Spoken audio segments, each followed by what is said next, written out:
Bonjour, c'est Elhaj Mbargoulo. Je voudrais vous faire l'économie de la situation des inondations qui sont présentement intervenues, entre autres dans le département de Bakel, en me focalisant sur l'agriculture irriguée qui nous concerne.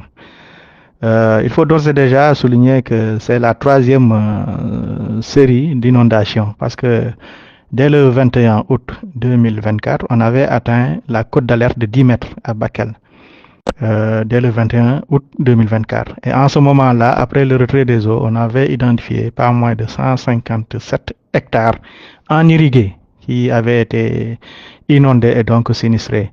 Donc à partir du 14 septembre, il y a eu une seconde fois où la cote d'alerte a été dépassée et cette fois-ci, ça a été maintenu sur presque au moins sur 14 jours. Ce qui fait que les points d'eau sont engorgés. Maintenant, bon, véritablement, on ne s'attendait pas à cette situation actuelle parce qu'on pensait dépasser la période critique. Mais malheureusement, il y a eu les lâchers d'eau au niveau de Manantali qui ont fait que pour une troisième fois, des inondations sont intervenues. La caractéristique de ces inondations, c'est que le niveau d'eau monte très rapidement. Ça veut dire que en moins de 24 heures, on a 2 mètres d'eau. Donc, vous imaginez tous les dégâts que cela peut engendrer.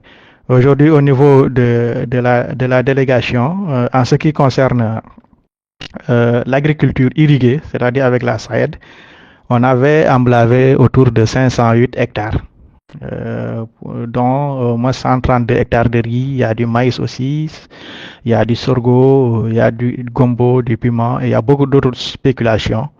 Donc maintenant, la situation telle qu'elle se présente, elle est catastrophique.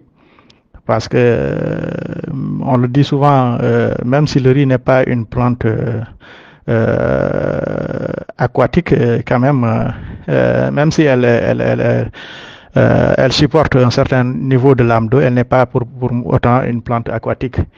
C'est le cas aussi pour les autres cultures. Pour le piment, par exemple, il y en avait qui étaient en phase de récolte, qui ont dû, lors du début des inondations, d'arracher les plantes pour éviter que cela qu'elle meure. Mais malheureusement, la situation perdure. Voilà, donc pour l'instant, on peut juste estimer que les pertes vont avoisiner les 90%. Maintenant, après le retrait des eaux, on va faire les recensements exhaustifs, mais véritablement pour cette campagne, il n'y a pas d'espoir. Et le corollaire de cette situation, c'est que le réseau d'irrigation est fortement perturbé. C'est des digues de protection qui ont cédé. C'est des canaux maçonnés d'irrigation qui ont cédé. C'est le réseau d'irrigation qui a été effacé parce que l'eau est montée d'un seul tenant. Et peut-être qu'elle va sortir aussi d'un seul tenant. Donc, ça va nécessiter encore beaucoup de travaux complémentaires avant que ce périmètre ne soit encore en usage. Maintenant, la situation sur le plan humanitaire, comme vous le suivez tous au niveau des médias, effectivement, le ministre de l'Intérieur s'est déployé, mais il faut souligner que certains villageois de certains villages sont particulièrement,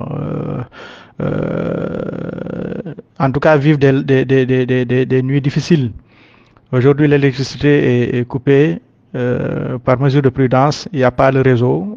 Donc, c'est des villages qui sont extrêmement enclavés.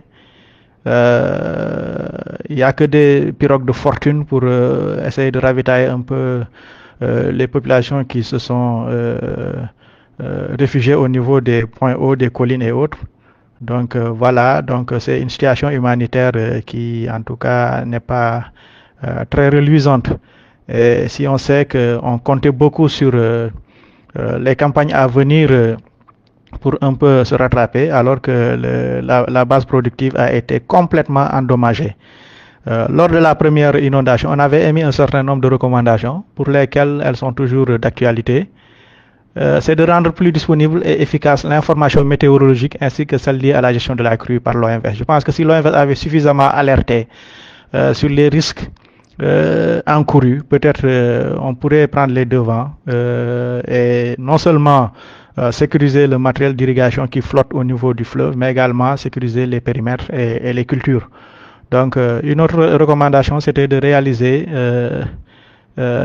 des missions de constatation des sinistres, ce qui avait été fait pour les deux précédentes inondations. Pour celle-ci, on attend que les eaux se retirent.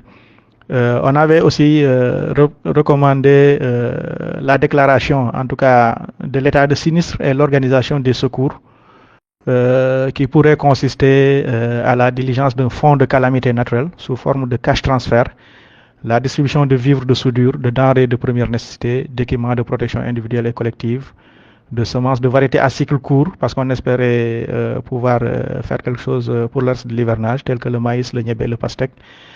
Faire intervenir aussi la solidarité gouvernementale avec le ministre en charge des solidarités.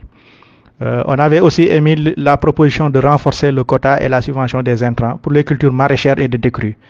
On espère que à toute chose malheur est bon. On espère que lorsque l'eau se retirera, on pourra mener une bonne campagne de décrue. Mais malheureusement, tout le monde n'a pas accès à ces périmètres qui sont propices à la décrue. Pour la campagne maraîchère aussi, je pense qu'il faudrait d'ores et déjà positionner, en tout cas pour ceux qui le peuvent, les intrants suffisamment en temps et en quantité. On avait aussi proposé d'évaluer et de soumettre une requête de financement pour les travaux de réfection des périmètres qui ont été endommagés, ainsi que le renouvellement des équipements de pompage. Renforcer avec la DPV la lutte anti-aviaire, parce que beaucoup de producteurs ici à Bakel préfèrent partir en hivernage parce que il y a moins de pression aviaire, alors qu'avec ces phénomènes probablement du changement climatique, il vaut mieux s'assurer d'une bonne contre-saison, et cela ne peut se faire qu'avec la maîtrise des oiseaux granivores. Voilà, en résumé, ce que je voulais dire, tout en alertant sur le degré de sinistre qui est véritablement extrêmement sérieux, sur la vulnérabilité davantage des populations, y compris des populations agricoles, et sur les possibilités de reprise, de rattrapage, de résilience. Et peut-être dans un plus ou moins terme, réfléchir sur des mécanismes d'adaptation et d'atténuation. Donc voilà, la situation est très sérieuse au niveau du département de Bakel. Beaucoup de villages sont très enclavés et sont coupés du reste du Sénégal. Il n'y a pas d'accès par voie terrestre, il n'y a pas d'accès par réseau téléphonique, il n'y a pas d'électricité. Donc c'est des pirogues de fortune qui peuvent aider les populations à se ravitailler. L'eau n'est plus potable.